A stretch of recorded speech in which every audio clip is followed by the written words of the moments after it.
Rome hadn't just stopped at the Rhine. What if they went further? What if they, say, conquered Germany, or Germania, the part of this that the Romans called Germania? Yeah, it does sound pretty insane.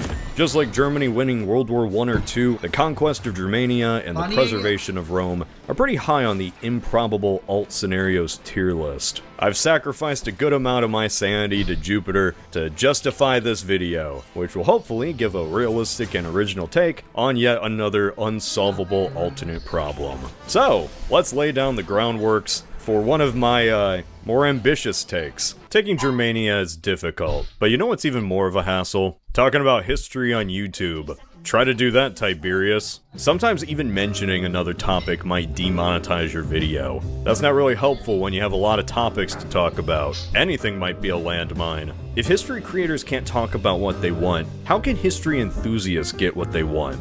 Well, there's at least one solution. Entirely independent of YouTube. Armchair History TV, the sponsor of today's video. A streaming site built by history content creators for history content. Videos that talk about conflict or topics too sensitive to YouTube don't need to worry about all that hard work going to waste. The site has over 250 videos in their library, even a familiar one of mine. Not to mention exclusive new content every week, like the 45-minute cinematic documentary about the rise and fall of ISIS. So what are you waiting for? Help support creators and history content online by signing up for Armchair History TV, using the code FREEHISTORY for 100% off your first month. Alright, back to Rome. The year is 27 BC.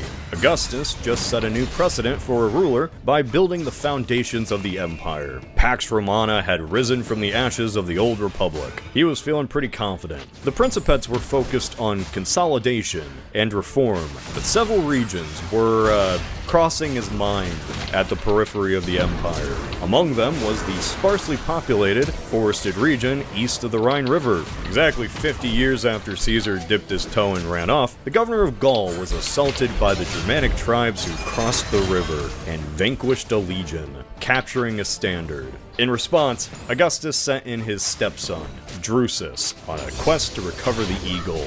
Drusus got lost in the side quest part of the Germania expansion pack, and ended up focusing his attention on slaughtering and subjugating as many tribes as possible for back-to-back campaigns between 12 and 9 BC. After doing all of that, he fell off his horse on his way back home. He succumbed to gangrene and died. What a way to go.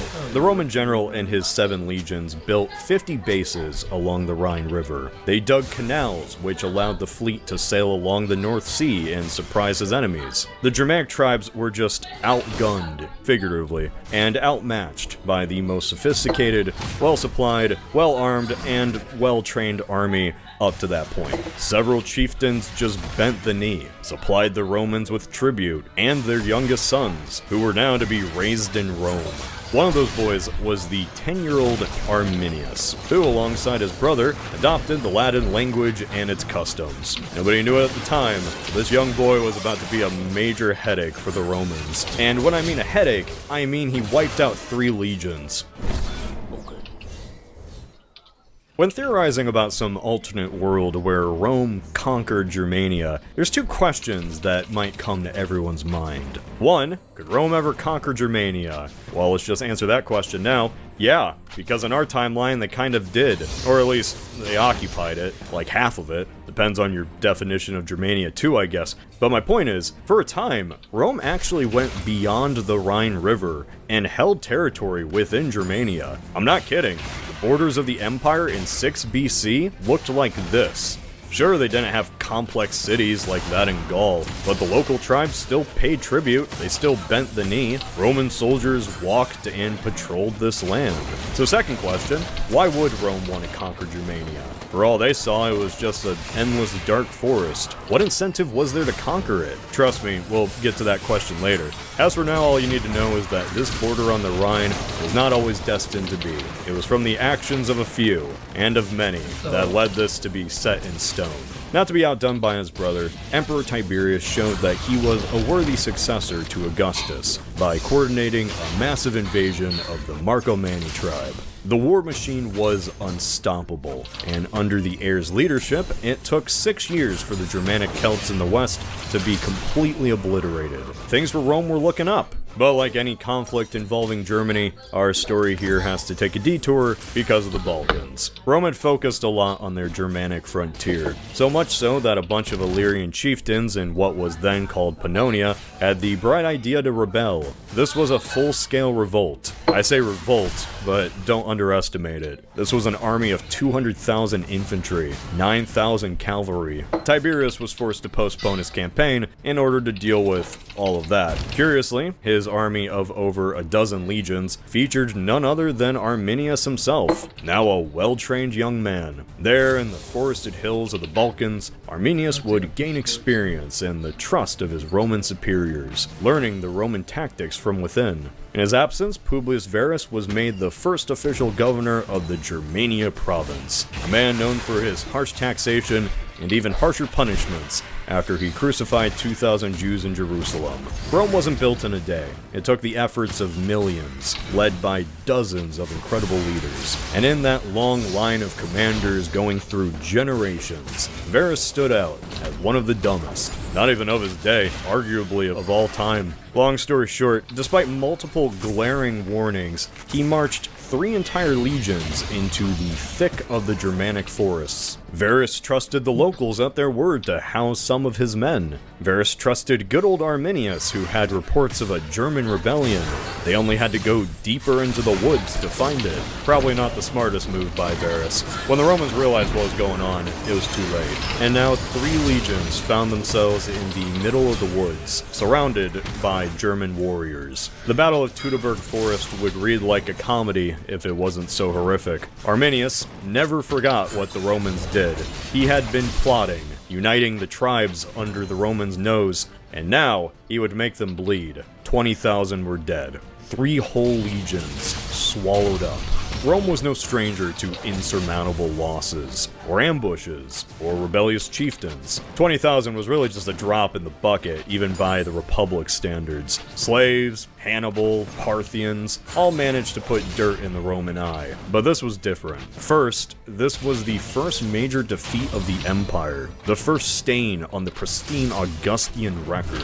From the Emperor's perspective, he needed to send a message before other chieftains, or worse, Roman generals, got any ideas. Secondly, this humiliating defeat was the result of treachery. Treachery and ambush was not warfare to the Romans, it was cowardice. For centuries, Rome's guide to warfare was really just meeting up on a fair battlefield under the watchful gaze of the gods and seeing who wins. That's why they really didn't like the Parthians either. Damn archers on horses, get back here. Arminius played a dangerous gamble, and it paid off. But doing so broke any semblance of a hope that Germanic tribes would ever be integrated into the imperial system. But if Germania wouldn't be a part of the empire, it would still, at least, need to be pacified. Rome's version of pacified. What followed next was a series of campaigns under the commander called Germanicus. The Roman revenge was brutal. Marching east of the Rhine again, they systematically eradicated any tribe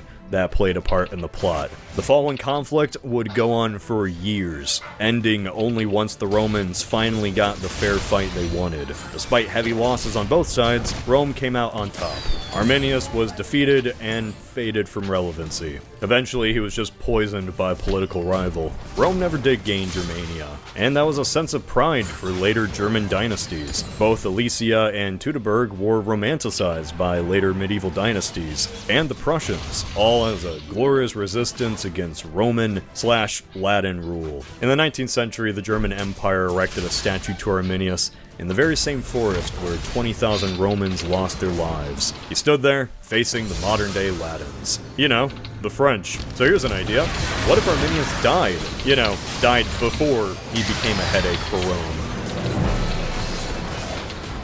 Rome sustained a ton of casualties putting down the Great Illyrian Revolt. So is it really the craziest idea to just imagine if Arminius was among them? Say he just falls in battle, random arrow, cut by a sword, steps on a landmine, take your pick. Easy enough, but would the death of one man really alter history that much? So much that it leads to the conquest of Germania? Well, prior to the revolt, Emperor Augustus himself planned a campaign with his stepson, aiming to push the Roman frontier to the Elbe River, a goal for which his successor Tiberius was promised 12 legions and a massive fleet. Prior to Teutoburg, it was he who would carry those plans out. But instead, in our timeline, he appointed the brilliant but brutal Germanicus to use those plans for a war of extermination, not conquest. As incompetent as Varus was, he could have probably held the province until Tiberius was done in Pannonia. In this alternate timeline, the year is 11 AD,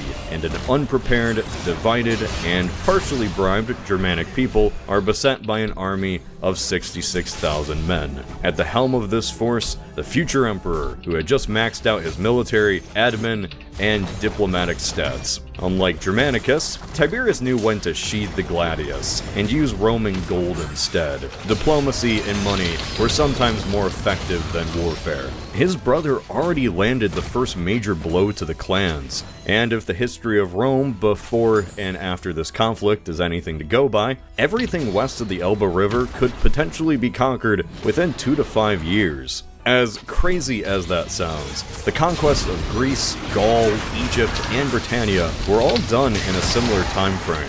Just because Germania was a bit farther, it didn't make it impossible to conquer. Terms would be set, tributes and hostages claimed, and a ferocious but fragmented Germanic people could be subjugated by a foe who in their eyes was invincible. Remember, there would be no Teutoburg disaster to challenge that fact. Sometimes simply playing off the fears of the conquered and playing their local politics is enough to win. This was a tactic Rome did many times. Well, that seems anticlimactic. Well, hang on, Jimmy. I will admit, I sped through the conquest. A little odd considering this video is about Rome conquering Germany, but this is why. Despite all the speculations about how Roman logistics would be strained in the dense forests of Germany, we have a lot of historical precedents to go off of here. And looking at similar situations, I don't think this campaign would be impossible to do. See, in our timeline, logistics were not that much of a problem. Thanks to the Roman navy, command structure, and road system, if they wanted it done, it would get done. Rome got the job done, and that was after Arminius plundered 20,000 sets of armor and weapons. Without this edge, and facing the sneaky diplomacy tactics of Tiberius, Germania, as in the general region, is open for subjugation. Unlike Britannia, which had some semblance of a primitive monarchy with cities and agriculture, Germany had none of those things. Sure, the decentralized and semi-nomadic nature of these Celts, combined with their passion for hardship, abstinence, and keto diet, would give Tiberius a hiccup or two, is just very similar to the Anglo-Zulu War. What is complicated, however, is the integration of said people into an empire that was already on the verge of overextension by the emperor's own admission. Cities and roads would have to be built, farmland developed, people pacified, but Rome could do all of that, provided there was an upside to it. What upside even is there? There's nothing here. Except, there is something called the Amber Road. Amber was a luxury resource that the Mediterranean was obsessed with for some reason. But when there's demand, there is sure to be supply. Unlike gold and gemstones, amber is primarily found in just a couple places on Earth: the Dominican Republic, Myanmar, and the Baltic. The Amber Road from the Baltic dates back to Neolithic times, and the material, who the Romans called electrum, was incredibly precious to them. This same resource was a big reason why the Teutonic Order and Hanseatic League got pretty rich a millennia later. Control over the Elbe River would guarantee a tremendous amount of revenue for the empire, justifying even more resources being sent over to consolidate the territory. Amber was only only the first enticement for Rome, however, because then there's Saxony, or the region we today call Saxony. During the Middle Ages, the Saxons were famous for more than just plundering. These were the best smiths in Europe, who developed techniques of pattern welding similar to that of Damascus steel. And one of the greatest thanks to that was the very terrain of Saxony and Bohemia itself. These hills were rich in metal: iron, copper, silver, lead, and zinc, as well as the clay needed to make bloomery furnaces, resources that in our timeline, Rome never discovered. But with just a little bit more time in the region, the moment they uncovered what lay in these hills, they would never want to leave. And also, they'd want to develop them. What I'm talking about here is an alternate settlement of Germany, an alternate foundation for certain parts of Germany at least. Urban populations founded centuries before they did in our timeline. Areas that eventually became Prague and Dresden, which in our timeline had to wait until the 9th and 12th century to become settlements, now become founded by Rome at its peak. In fact, this entire region would receive the same treatment the Romans gave to Cologne, Mainz, Trier, and Aachen, all of which started out as forts. In fact, the frontier cities on the Elbe would have been more developed in this timeline, significantly altering future events in ways I truly can't even predict. Perhaps this region is centers of alternate medieval kingdoms, an alternate cultural center for the Holy Roman Empire. Perhaps this changes the very borders of the Frankish kingdoms themselves. Who's to say? What I can predict, though, is that for the time being, this region gets the Gaul treatment. I would hope that it wouldn't get the Gaul treatment, but it most likely would. Last, but certainly not least, we have to talk about the biggest threat to the Romans themselves: trees. Yes, trees. Fun fact, I went to Greece a few years back. One thing that really surprised me was how barren it was. The hills, that is. So many barren hills. Wasn't always like that. Turns out Athenians cut down so many trees to build their fleet, they ended up causing severe levels of deforestation. It was an environmental disaster from which central Greece never really recovered. And this same effect eventually affected the Roman Empire as a whole. But Germany still had trees. A lot of trees. Any strategy gamer will tell you how important lumber is, and the abundance of lumber in these newly conquered lands would go a long way. This new lumber supply would bring in immense production of charcoal, which helped with standard agricultural development, and of course, it would be used in construction of walls and buildings. These are nice new developments for Rome.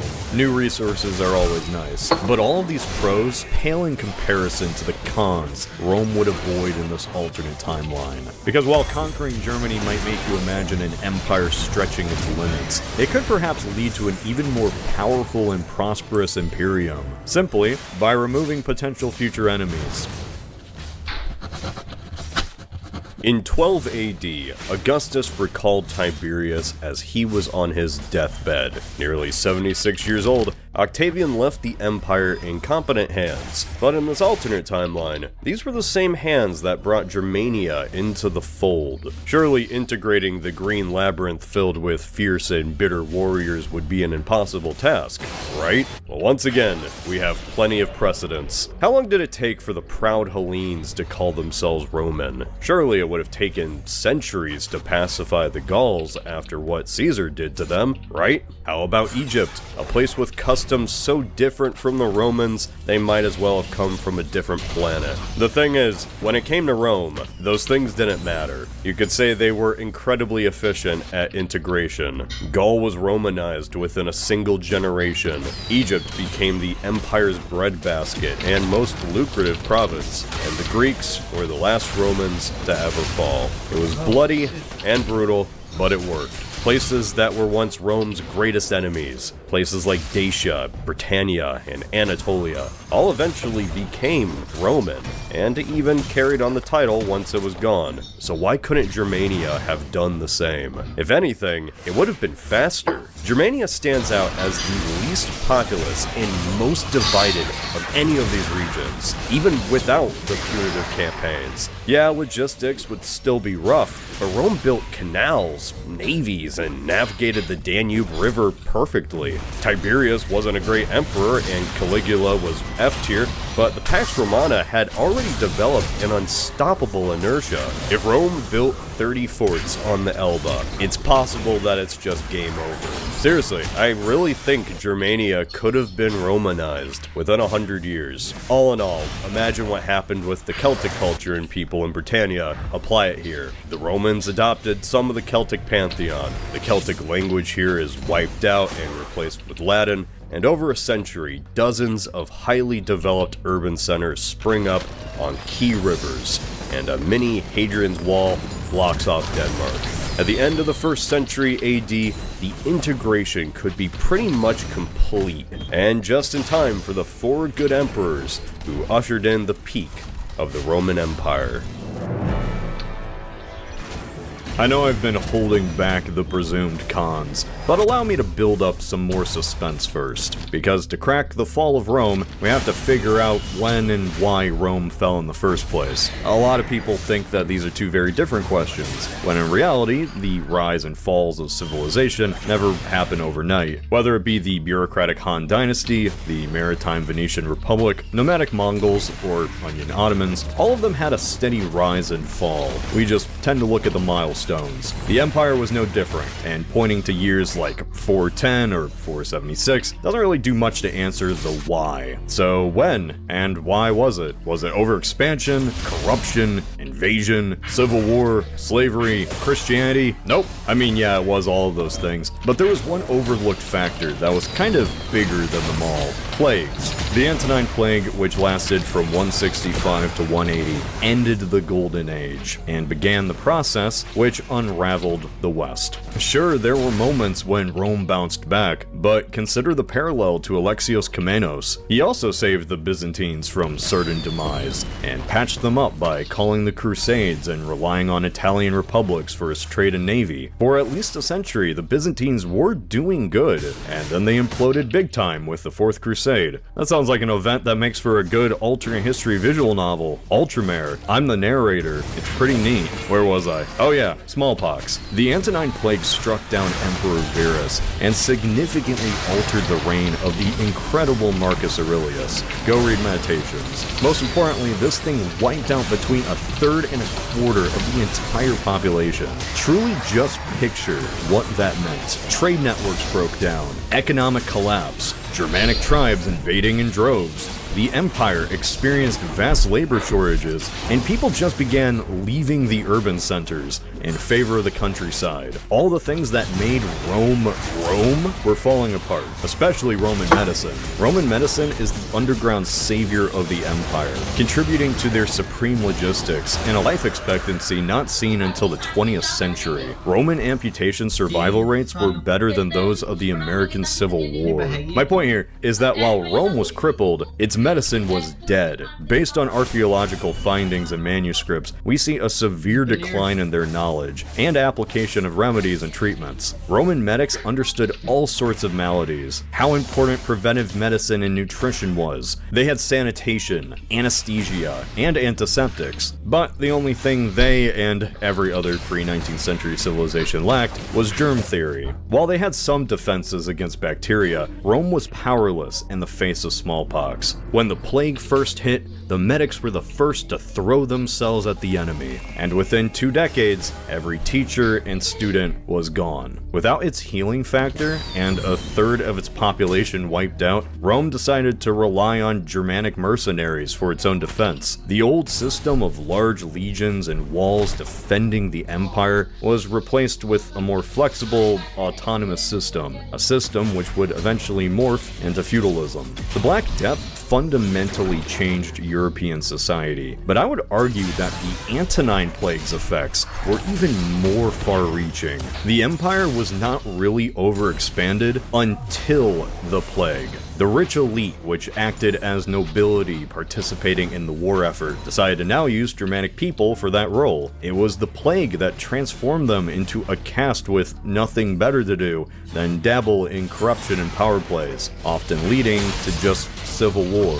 Rome dealt with invasions before, but after the plague, they opened their gates to the one group of people who hated them the most, then handed them the keys and sword. Just 2 years after the outbreak, Germanic people crossed the Rhine for the first time since Lollius, the first time in 200 years. The amount of slaves actually decreased after the plague, since Rome was now on the back foot, which coupled with the labor shortages, crippled the economy. So why not just make that the point of divergence here? Why focus on Germany? Well, because while in our timeline Germania became Western Rome's undoing, in this alternate scenario, its people would have been Roman citizens for generations. In this alternate timeline, the plague still hits, and it wipes out a third of the population. Marcus is succeeded by Commodus, the apple, which catapulted itself far from the tree. However, while the Romans in our timeline had the great idea to open the floodgates to the Germanic chieftains for protection, in this timeline, there are no Germanic chieftains, at least ones that aren't in modern-day Poland or Scandinavia. In this alternate 165 AD, Germanic people speak Latin, they enjoy gladiatorial games, and they make up an imperial cornerstone. Much like in Gaul, the politics of centuries ago would be long forgotten. Things are still bad, of course, but recruiting German mercenaries just isn't on the table here. They haven't existed since the time of the first emperors. Even if Rome does decide to replicate it and hire foreign mercenaries, who do they invite? Picts? Armenians? Parthians? Apart from the Parthians, every major culture surrounding the empire in this timeline is either genocide or integrated. Compare this frontier to this frontier. Look at where the most subsequent invasions came from. The fact is, the Elbe River followed up by the Danube makes for a foolproof defense line. In my armchair alternate history strategist opinion, that is. Really putting on my Rome Total War thinking cap for this one. Now, the migrations would always have happened, because the Huns still would have happened. Much like plagues, random horse lord invasions are just kind of inevitable. And a lot of people would still slam up against Roman defenses, but now there are no antagonistic Germans to just let them in. The migrations simply sponge into the border, a border which is much easier to defend, and an empire which wasn't as weak or corrupted. This is no peak Rome, mind you. That state dies with the plague, but perhaps there's no crisis of the 3rd century here, and that could have been massive. Now, where the timeline goes from here is anybody's guess. When you're dealing with timelines that far back, with changes this impactful, the uncertainty factor goes through the roof. But one of the most interesting consequences of this scenario is that with the Angles and Saxons gone, you have no invasion of Roman Britannia. Would Constantine even need to move the capital under these conditions? How does a Christian and developed Germania affect things? Do the Huns focus on the east instead, leading to a timeline where the west remains a bastion, while Thrace, Anatolia, and maybe even Egypt fall? Does Western feudalism even develop in this timeline? Who knows? If you really enjoyed this, I could come back and see where things go from here. Before I go, thanks to all the patrons who support the channel, I really do appreciate it. This is Cody of Alternate History Hub.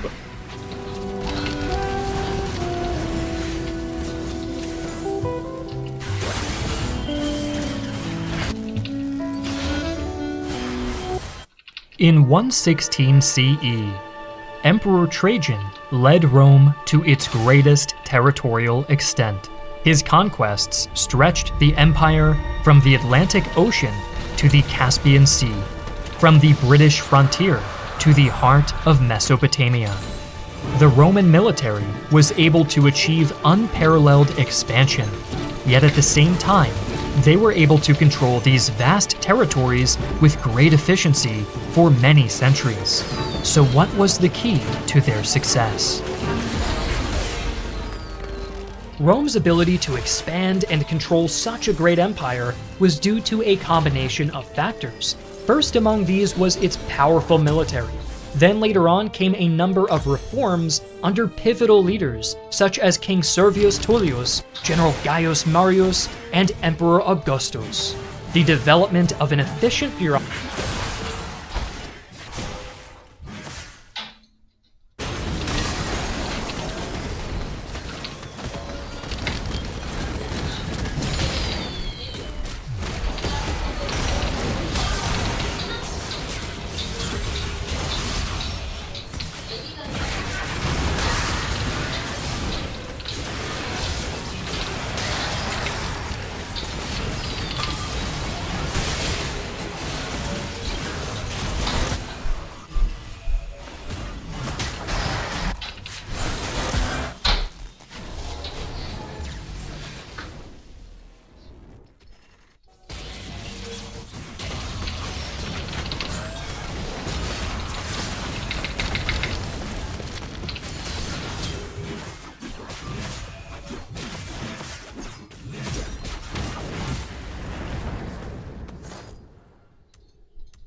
No, what does that